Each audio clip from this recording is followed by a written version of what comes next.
Brand new content schedule. Monday is cheat sheet day. Wednesday is YouTube Shorts, and Friday is a YouTube deeper dive. Hey everyone, welcome to today's Explainer. We are on a massive mission today, transforming flat, completely lifeless photos into beautifully sculpted, dynamic 3D visuals. If your imagery is lacking a certain punch or presence and you're ready to fix it, you are exactly in the right place. Let's get started. Okay, let's dive into this with a core philosophy. Light illuminates, but shadow defines form. You know, as visual creators, we get so obsessed with buying the biggest, most expensive softboxes on the market. We mistakenly think that the softness and quality of light is the whole shebang. But actually, scratch that. Quality is only half the battle. The absolute, undeniable secret to carving out real, tangible depth in your images is direction. So ask yourself, are your photos stuck in 2D? It is such a common, incredibly frustrating pain point. You spend all this hard-earned money on pro-level gear, yet your subjects still look flat and totally lifeless on the screen. Why? Because you aren't intentionally placing your shadows. To fix this once and for all, we're going to take a really fascinating 360-degree spatial journey all the way around our subject to see exactly how moving the light changes everything. Section 1. The flat light trap and the perils of on-axis lighting. Let's jump in. We're going to start our journey at exactly 0 degrees. Imagine your camera and your light source are basically glued together, pointing straight ahead at your subject. This is on-axis light. Think of a standard pop-up camera flash or a speed light mounted right on your camera's hot shoe. Because the light source travels along the exact same path as the camera lens, the camera literally sees 0 shadows. Every single feature on the face gets blasted with the exact same identical intensity. Now, to be fair, this isn't always a bad thing. It's actually absolutely perfect for vlogs. Since it fills in every tiny crevice, it smooths out skin texture and completely hides under-eye wrinkles. It's the exact reason those beauty ring light selfies look so flawless on your social feed. But for creative photography, it is an absolute disaster for 3D depth. Visually, it just crushes the nose right back into the cheeks, and the jawline vanishes into the neck. You're left with a subject that looks like a flat 2D cardboard cutout. Let's move to and see how this builds. Look at the 2D cutout effect versus actual 3D depth. We're directly contrasting that flat, identical intensity of our 0-degree blast with the incredibly dimensional shadow structure we unlock just by sliding our light stand over. The human eye relies completely on shadows to figure out shape, size, and depth. If we want dimension, we literally have no choice. We have to introduce shadows back into the frame. Section 2. The 45-degree gold standard, sculpting with loop and Rembrandt light. So we are now physically wheeling our light stand 45 degrees to the side and pointing it 45 degrees down. Welcome to off-axis light. We are purposely moving away from the lens to deliberately cast shadows that define shape and geometry. And there is some brilliant psychology at play here. Our brains are actually evolutionarily wired to understand 3D form through sunlight.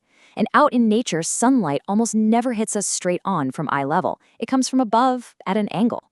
So this off-axis placement mimics those natural visual cues, making it just universally appealing to look at. Now, what's really interesting about this slide is the specific technique that emerges at that 45-degree angle, loop lighting. See how the nose casts the slight downward shadow loop pointing toward the corner of the mouth? It seems like a tiny detail, but this simple, slight nose shadow instantly breathes dimensional life into the subject. The face isn't flat anymore. Suddenly, it has curves, recognizable structure, and actual real-world presence. And if we take a literal physical action and push that light stand just a few inches further to the side, we hit Rembrandt lighting. You'll recognize it by that distinct tiny triangle of light sitting right on the shadowed cheek. It happens precisely when the nose shadow stretches across the face and connects with the cheek shadow. Named after the legendary painter, this setup is deeply dimensional, super moody, and gives any portrait this instant classic painterly vibe. Section 3. High drama and separation, pushing to the extremes. But hey, what if you don't want a soft, natural look? What if you're shooting an athlete and you really want to convey intense drama, grit, and raw texture? Well, for that, we slide our light to a hard 90-degree angle right beside our subject, split lighting. This high-contrast setup illuminates exactly half the face and leaves the other half completely drowned in deep shadow. By raking the light across the subject perfectly sideways, you massively emphasize muscle structure, skin texture, and grit. It creates an undeniable, incredibly intense mood. And this brilliantly illustrates our next powerful tool, the rim light, or kicker. We've now slid the light all the way behind the subject, somewhere between 135 and 180 degrees.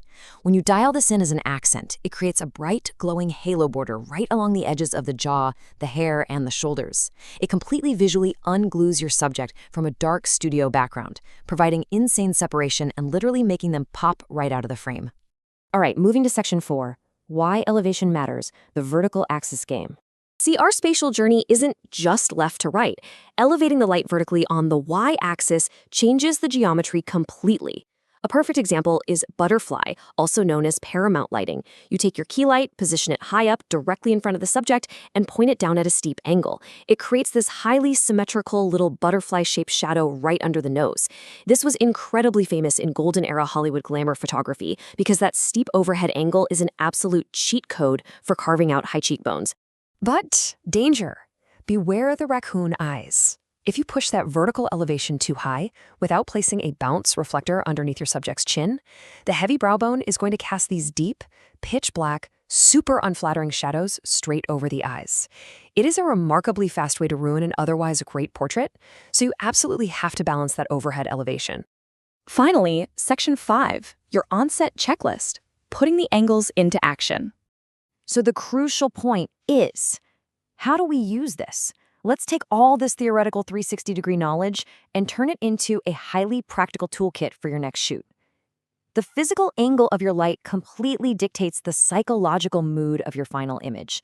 0 degrees, ring light, totally flat beauty. 45 degrees, Rembrandt, beautiful natural 3D structure. 90 degrees, split light, intense drama. And 180 degrees, rim light, pure separation from the background. To guarantee you never accidentally take a flat 2D photograph again, just run through these 3 actionable steps. Step 1, pick your intent. Are you going for flattering and natural or gritty and dramatic?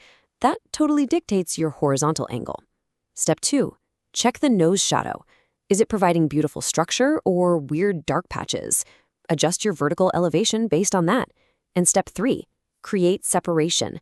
If your subject is blending in, unglue them with a rim light. Let's bring this explainer full circle right back to our thematic anchor. Light illuminates, but shadow defines form. By understanding exactly what happens when you move your light source around that circle, you are no longer just guessing. You aren't just randomly pointing lights and hoping for the best. You are intentionally, deliberately sculpting shadows to create true 3-dimensional art. Which leaves us with one final provocative thought. What story will your shadows tell on your next set? I really hope this inspires you to immediately start experimenting on your next shoot. Get out there and have fun moving those light stands around. And be sure to join us for our next explainer, where we're going to dive even deeper and tackle light ratios. Until then, keep learning and keep creating.